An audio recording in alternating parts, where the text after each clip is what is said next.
There is no country in this region that is not facing some level of citizen insecurity.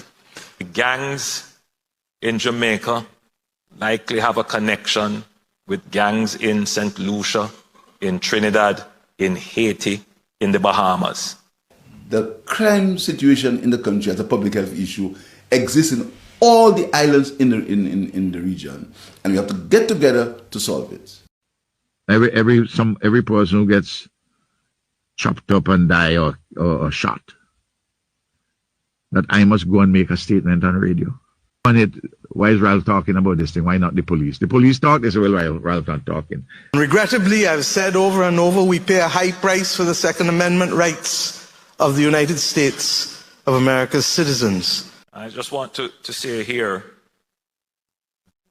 that the scale and magnitude of the problem, which is being faced by almost all member countries of CARICOM, cannot be addressed overnight.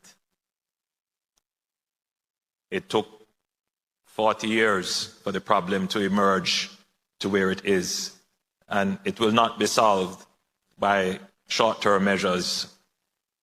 It will require significant investment, but it will also require unified public support.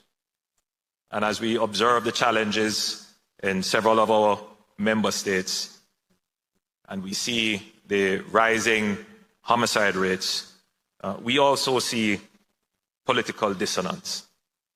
And so it is absolutely important that we come together as a region so that our individual publics can see and appreciate that they are not alone in this problem. But whatever the cause, the reality is this is where we are. If ever there was a time for us to cooperate as we discussed today on matters pertaining to this, and Jamaica has put on the table a regional justice and security framework cooperation agreement, which I believe the rest of us are ready to engage in. That we have to come together to solve. There's no one solution. There's no one thing you can do at this time to solve the pandemic in the region. We need a whole of society approach. We need politicians to stop glorifying crime for their own personal, for their own political motives.